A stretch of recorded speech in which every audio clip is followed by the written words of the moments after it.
Il y a moyen que je me déplace. Ok.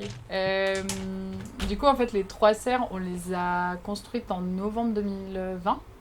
À la base, l'idée, c'était d'avoir plutôt une grande serre pour faire de la pépinière. Il s'avère que pour des raisons de permis de construire et toutes ces choses-là, il a fallu qu'on fasse des serres qui soient amovibles. Donc, ce qu'on a fait, c'est qu'on a fait des serres dômes, comme celle-là. Il y en a 3. 2 qui sont plus petites et qui nous servent vraiment à faire des plants potagers. Et celle-là, qui est plus expérimentale, dans laquelle en fait on a mis des variétés de plantes comestibles qu'on faisait pas pousser en extérieur, comme l'armoise, comme la citronnelle de Madagascar. On s'est dit qu'on allait faire un peu des tests de variétés qui poussent dans des conditions climatiques qui sont pas exactement celles de Marseille. Et du coup, on contrôle un tout petit peu plus l'humidité ambiante et la chaleur. Du coup, il fait quand même très chaud. C'était assez intéressant. Du coup, on a installé les plantes en hiver. Pas mal de plantes qui normalement survivent pas trop à l'hiver en France. Et là, on les a installées cet hiver et au printemps. Et là, en ce moment où il commence à faire vraiment plus chaud, ça a juste explosé. Avant, c'était plein de petites plantes.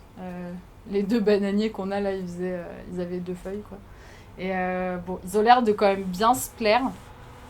L'idée de ces serres-là, c'est qu'elles sont passives en énergie. Donc, il y a des ouvrants qui font un système d'aération qui fonctionne avec des vérins dans lesquels il y a une cire expansive.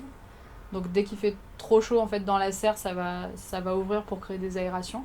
Derrière toi, il y a un bassin d'eau. Ce bassin d'eau-là, ça fait tampon thermique. Dans ce bassin, on a mis des plantes aquatiques oxygénantes et des poissons, donc des petits gambusiers, ce qui nous permet de profiter du tampon thermique, mais de ne pas avoir trop de moustiques, parce que du coup, les gambusiers, ils mangent les larves de moustiques. Et les plantes oxygénantes, en fait, c'est que cet hiver, il a fait beaucoup plus froid que d'habitude au niveau de Marseille. Nous, on a la mare dans laquelle on avait déjà pas mal de plantes. Il y en a beaucoup qui ont souffert du froid, et du gel notamment. Et donc, on les a ramenées dans les serres cet hiver. Et en fait, là, elles sont reparties. Elles ont fait des petits. Et donc, c'est assez cool d'avoir pu relancer un peu une production de plantes aquatiques. Vu qu'avant, on faisait vraiment que les acheter à l'extérieur. Donc là, l'idée en plus, c'est d'avoir une petite production qu'on peut réintégrer dans notre mare. Voilà, tout en utilisant un peu l'eau pour faire tampon. Et on a un système de puits canadien.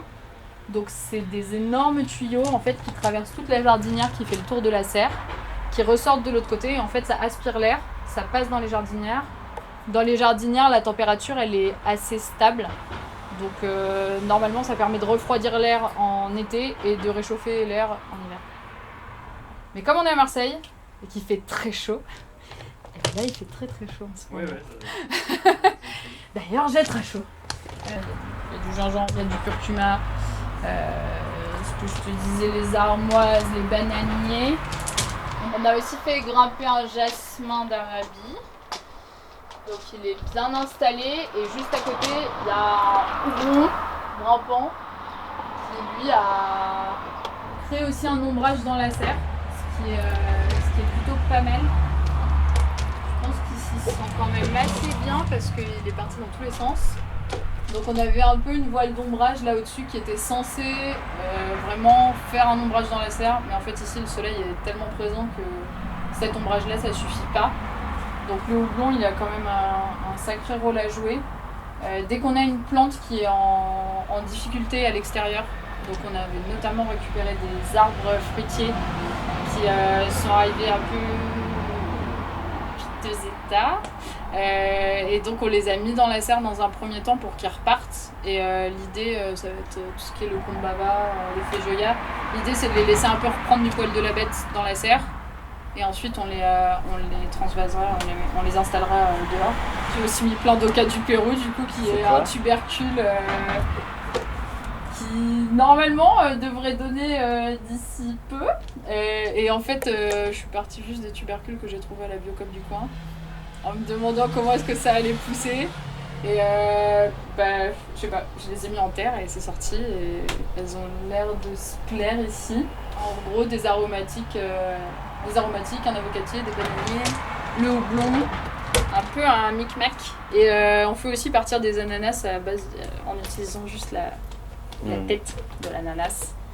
Et ça fonctionne. Donc on fait plein de plantes à partir de boutures.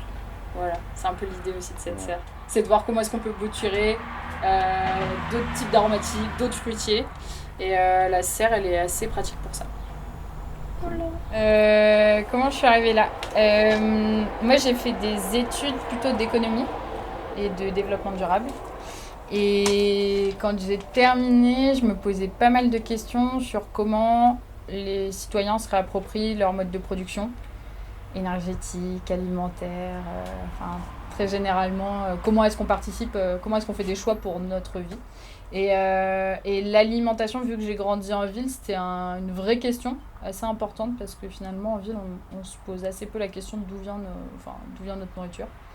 Et ça allait de pair avec une conscience sur le changement climatique, sur l'importance de revégétaliser les villes pour essayer de pouvoir y vivre encore pendant peut-être 10-15 ans.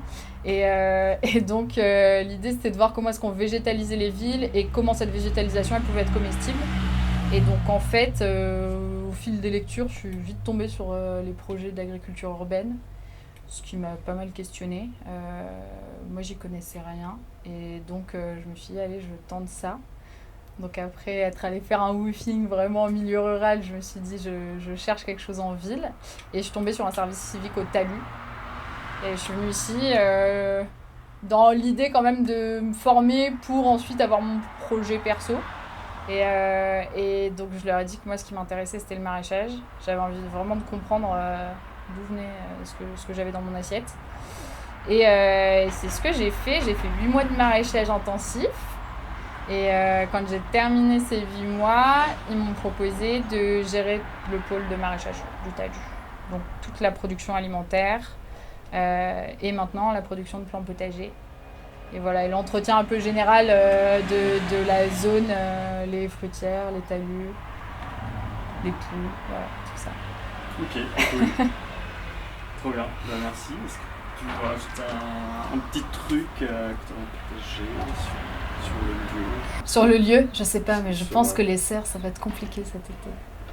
Non, on est conscient que c'est un peu un test, ces serres, que c'est pas forcément le modèle le plus adapté aux températures qu'on a ici dans le sud. Et l'idée, c'est de voir comment on passe l'été. Mais peut-être qu'en fait, elles serviront juste au moment du lancement des plants potagers, avec une volonté un peu d'être autonome sur notre production de plants. Donc d'aller de plus en plus vers une boucle un peu vertueuse où on produit nos plants, on récupère nos graines, on reproduit nos plants et du coup ils sont adaptés à leur milieu et aux conditions pédoclimatiques qu'on a ici. Et par contre je pense que l'été il va falloir qu'on trouve une autre activité à faire dans ces serres parce qu'il fait déjà ultra chaud et qu'en termes de consommation d'eau ça risque d'être un peu tendu. Voilà, on en est conscient, c'est un enjeu. Et on va voir comment ça se passe. Ok. Ouais. Cool. Coupé, tu peux. Je peux sortir pour l'air. Ouais.